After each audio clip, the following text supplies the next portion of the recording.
Hello दोस्तों, आज हम देखेंगे हाल ही में रिलीज हुई Ant Man and the Wasp Quantumania movie को। लेकिन उससे पहले एक ज़रूरी बात कि इस चैनल पर मूवी के नाम पर सिर्फ स्क्रीनशॉट नहीं दिखाए जाते, इसलिए चैनल को सब्सक्राइब तो कर ही लिया करो यार। कहानी की शुरुआत में हम देखते हैं जेनेट को, जो एक अलग ही दुनिया में फंसी हुई थी। असल में ये दुनिया क्वांटम साम्राज्य ही था। डर के माहौल में एक बड़ी मकड़ी जैसा क्रिएचर जेनेट पर हमला करने के लिए बढ़ा। वो खुद को बचाती कि इतने में उस मकड़ी पर इस बंदे कैंग ने अटैक कर दिया और मकड़ी की मैगी बनते देर नहीं लगी। सीन यहाँ से शिफ्ट हुआ जहाँ हम देखते हैं स्कॉट को, जो कि इतना खुश लग रहा था जैसे भाई की सरकारी नौकरी लग गई हो। खैर, अब वो एक एवेंजर था और अपनी गर्लफ्रेंड होप के साथ काफी खुश रहता था। एक दिन वो खुद की लिखी बुक कुछ बच्चों को सुना रहा था, तभी उसको जेल से एक कॉल आई। पुलिस ने उसकी बेटी को एक प्रोटेस्ट के चलते अरेस्ट कर लिया था। इसकी बेटी शायद जेन्यू से थी, अपने को क्या। स्कॉट अपनी बेटी कैसी को लेके घर आ गया। घर पर जेनेट और हैंक पहले से ही थे। इन सभी ने फिर पेट पूजा करी, जिसके बाद कैसी ने बताया कि इन छुट्टियों में मैंने एक एडवांस डिवाइस बनाया है जो कि क्वांटम साम्राज्य में सिग्नल भेज सकता है। जेनेट ने कहा कि वो जगह बहुत खतरनाक है, लेकिन कैसी बिना सुने सिग्नल भेजकर दिखाने लगी। तभी जेनेट ने डरते हुए वो डिवाइस को डैमेज कर दिया, पर फिर भी वो डिवाइस खुद ब खुद एक्टिवेट हो गया और उसने एक पोर्टल बना के इन पांचों को अपनी तरफ खींच लिया। वो सभी इतनी तेज गिर रहे थे कि स्कॉट को एवेंजर में बदलकर कैसी को बचाना पड़ा। यहाँ होप, हैंक और जेनेट एक अलग ही जगह पहुंचे थे। वैसे थे तो वो क्वांटम साम्राज्य में ही, लेकिन कहीं और। यहाँ स्कॉट और कैसी इतने समझ पाते कि कहाँ आ गए, तभी एक प्राणी उन पर अटैक करने वहां आ गया। वो दोनों उससे बचकर भागने लगे और इतने में एंट्री हुई इस गैस बर्नर की, जिसने उस प्राणी को एक बार में ही मार दिया। असल में ये लोग भी क्वांटम साम्राज्य के ही रहने वाले थे। वो उन दोनों को पकड़ के अपने कबीले की तरफ ले आए, जहां उन्होंने इन दोनों को ये स्टिंग एनर्जी पिलाई। स्टिंग पीते ही दोनों को वहां की भाषा समझ आने लगी। तब स्कॉट ने बताया कि भैया, हम तो गलती से यहाँ आ गए और हम आपको कोई नुकसान नहीं पहुंचाना चाहते। इतने में वहाँ इन कबीलों की सरदार जंटोरा आ गई। जंटोरा बोली कि तुम ऊपर से आए हो, जिसकी वजह से वो कैंग अब तुम्हारी ही तलाश में होगा, क्योंकि उसको इस साम्राज्य से बाहर निकलकर इस पूरी दुनिया को तबाह करना है। लेकिन स्कॉट नहीं समझ पाया कि आखिर जंटोरा किसकी बात कर रही है। दूसरी तरफ जेनेट को क्वांटम साम्राज्य के ही कुछ लोग मिल गए। वो सब जेनेट को देखकर काफी खुश थे। उन लोगों ने जेनेट को उड़ने वाला एक प्राणी भी दिया, जिसकी सवारी करके वो तीनों एक ऑफिशियल जगह पहुंच गए, जहां जेनेट ने होप और हैंक को वो स्टिंग पिलाई। स्टिंग पीते ही वो दोनों भी वहां की भाषा समझने लगे। थोड़ी ही देर में वहां एक शिप आ गया, जिसमें जेनेट का ही एक दोस्त था। कुछ समय पहले उसने अपने इसी दोस्त के साथ मिलके उस कैंग का सामना किया था, लेकिन तभी जेनेट को ये पता चला कि उसका ये दोस्त अब कैंग से मिल चुका है। साथ ही उसके यहाँ आने का मकसद यही है ताकि वो जेनेट को मना के उसे भी कैंग का साथ देने के लिए तैयार कर ले। ये सुन के इन तीनों को बहुत गुस्सा आया, जिसके बाद इनके बीच लड़ाई हुई और फिर जेनेट, होप और हैंक उस दोस्त का ही शिप लेके भाग गए।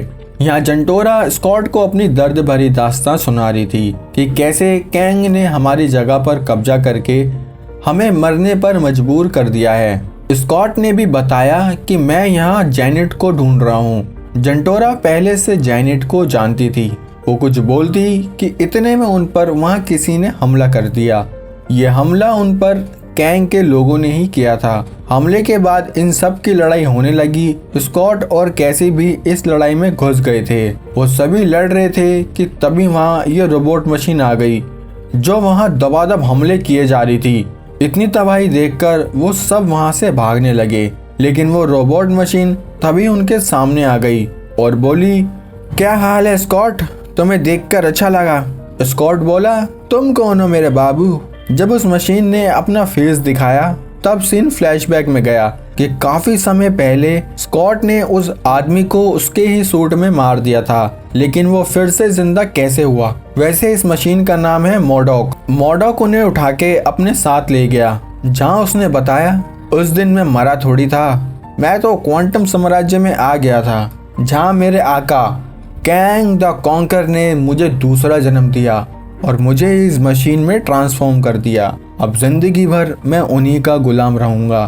दूसरी तरफ जेनेट उस चोरी के शिप में हैंक और होप को बताने लगी कि जब मैं पहले यहाँ आई तब मैं कैंग से मिली थी। वो यहाँ फंसा हुआ था। उसने बताया था कि मैं एक साइंटिस्ट हूँ और अलग अलग प्लैनेट्स पर जाता हूँ, लेकिन इस प्लैनेट में मेरी शिप खराब हो चुकी है और अब मैं यहाँ फंस गया हूँ। उसके बाद उन दोनों ने मिलकर उसकी शिप को ठीक करने की काफ़ी कोशिश की, जिसमें उन्हें एक बॉल को रिचार्ज करना था। काफ़ी मेहनत के बाद वो इस काम में सक्सेसफुल भी हुए।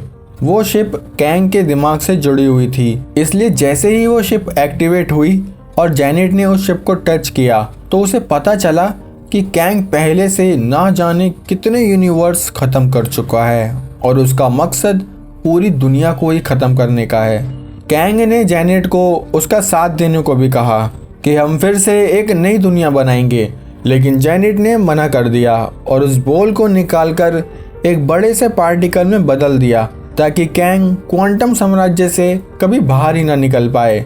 ये करके वो खुद तो वहाँ से भाग गई, लेकिन कैंग द कॉन्कर के पास वो सूट था जिससे उसने पूरे क्वांटम साम्राज्य पर अपना कब्जा किया और अपनी एक विशाल सेना भी खड़ी कर ली। यहाँ कैंग स्कॉट से मिलने आया।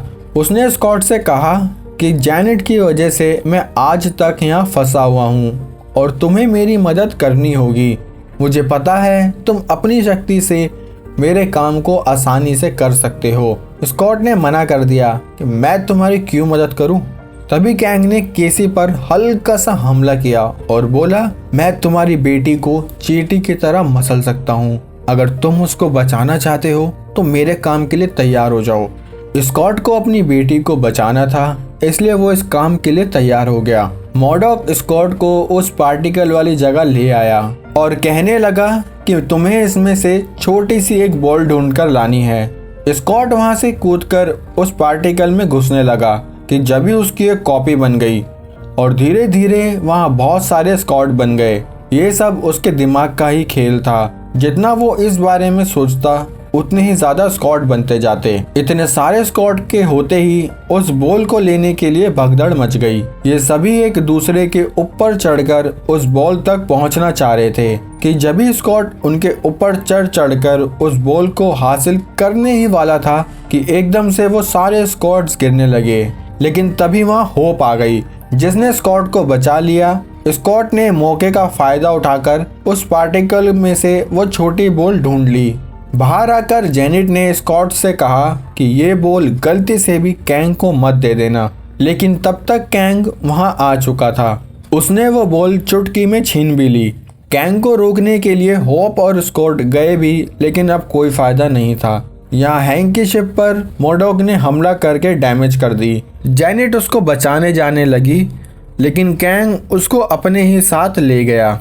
वहाँ ले जाकर उसने बताया कि मैंने अभी तक बहुत सारी टाइमलाइन नष्ट कर दी, क्योंकि वहाँ के रहने वाले लोग उसको और ज़्यादा ख़राब कर रहे थे। मैंने मिलियंस लोग मारे, लेकिन मुझे कोई फ़र्क नहीं पड़ता, क्योंकि जो मेरा साथ नहीं देगा मैं उसका यही हाल करूँगा। यहाँ कैंग के आदमी केसी को बंदी बना के ले जा रहे थे। तभी केसी ने उन पर हमला किया और वहाँ से भाग गई। यहाँ होप और स्कॉट को होश आया तो वहाँ हैंक भी आ गया, जिसने बताया कि ये चींटियां हमारा साथ दे सकती हैं। ये यहाँ बहुत टाइम से रह रही हैं, साथ ही ये बहुत पावरफुल भी हैं। केसी भागकर जंटोरा के पास आई। जंटोरा ने कहा कि तुम सबको इकट्ठा करो और बताओ कि हमें किसी भी तरह कैंग के टावर पर हमला करना ही होगा। केसी ने वहाँ का सिस्टम हैक करके सबको ये मैसेज भी दे दिया। स्कॉट और बाकी लोग भी उसका ये मैसेज सुन रहे थे। अब इन सब ने सुन ली तो कैंग को भी पता चलेगी ही। कैंग सोच रहा था कि मैं अपनी शिप और सेना के साथ यहाँ से निकल जाता हूँ। उसने वो शिप में बॉल लगाई और स्टार्ट करने लगा, लेकिन तभी वहाँ स्कॉट ने एवेंजर बन के खुद का साइज बड़ा किया और तबाही मचाना शुरू कर दी। वहाँ की बिल्डिंग्स सब कुछ वो एक घूसे में गिरा रहा था। यहाँ तक कि कैंग की सेना भी उसे रोक नहीं पा रही थी। बाकी लोग भी टावर के पास आ गए थे। यहाँ मॉर्डॉक ने केसी पर हमला किया, लेकिन केसी ने भी अपना साइज बढ़ा के उस मॉर्डॉक पर जोरदार हमला कर दिया। अब मॉर्डॉक को मेंढक बनते देर नहीं लगी और केसी बोली कि इंसान बन जा, यही तेरा आखिरी मौका है। दूसरी तरफ कैंग का शिप उड़ने वाला था कि तभी वहाँ स्कॉट हमला करने पहुंच गया और एक झटके में ही उसने शिप के बहुत सारे टुकड़े कर दिए। ये देखकर कैंग की किलस गई। वो अब अपने असली रूप में आया और होमलैंडर की तरह लोगों को मारने लगा। या जंटोरा की टीम भी आ गई। जंटोरा ने कैंग पर हमला किया, लेकिन कैंग पर उसका कोई असर नहीं हुआ। उसने उस गैस बर्नर पर भी तगड़ा हमला किया। ये सभी वहां से भागने लगे, लेकिन स्कॉट और होप कैंग से लड़ने के लिए तैयार थे, पर कैंग के आगे इनकी कहाँ चलती। उसके सामने कोई टिक पाए तब ना। कैंग फिर से बोला कि मैंने अच्छे अच्छे एवेंजर्स को धूल चटाई है, तो तुम मेरे आगे क्या हो बच्चे।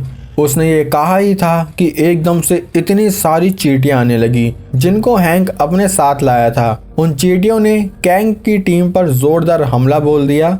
वो इतनी सारी थी कि कैंग ने अपने चारों तरफ शील्ड बना ली, लेकिन तभी पीछे से मॉर्डॉक ने उस शील्ड पर हमला किया, जिसकी वजह से वो शील्ड टूट गई और सारी चींटियों ने कैंग पर हमला बोल दिया। जेनेट ने मौके का फायदा देखकर कहा कि जल्दी से टावर में चलो, हम यहाँ से निकलने वाले हैं। जेनेट ने उस बॉल से एक पोर्टल खोल दिया और ये सभी वापस अपनी दुनिया में जाने लगे। सब चले गए थे, लेकिन स्कॉट की बारी पर कैंग ने हमला कर दिया। स्कॉट की जगह कैंग उस पोर्टल से जाना चाहता था, लेकिन स्कॉट अपनी एनर्जी से उस बॉल को ही खत्म करने लगा। ये देखकर कैंग जल्दी से उस पोर्टल की तरफ भागा, पर तभी उस पर होप ने अटैक कर दिया। अटैक की वजह से कैंग दूर जाके गिरा और स्कॉट ने उस बॉल को फोड़ दिया, जिसके ब्लास्ट में कैंग वहीं खत्म हो गया। लेकिन स्कॉट और होप भी अब यहीं क्वांटम साम्राज्य में रह गए, क्योंकि पोर्टल बंद हो चुका था। पर वो दोनों खुश थे कि कम से कम हमने क्वांटम साम्राज्य को तो बचा ही लिया। पर तभी केसी ने अपने डिवाइस की मदद से उनके लिए एक पोर्टल खोल दिया, जिसकी मदद से ये दोनों भी वापस आ गए। अब स्कॉट फिर से अपनी जीत के लिए खुश था, लेकिन तभी उसके दिमाग में कैंग की एक बात आई। उसने कहा था अभी इससे भी बड़ा खतरा आने वाला है, लेकिन फिर उसने सोचा जब खतरा आएगा तब की तब देखेंगे। मूवी का भी एंड होता है दोस्तों। कैसी लगी मूवी, वीडियो को लाइक कमेंट करके जरूर बताना। चैनल पर नए हो तो सब्सक्राइब तो कर ही लेना। मिलते हैं हमारी अगली वीडियो में, तब तक के लिए जय हिंद।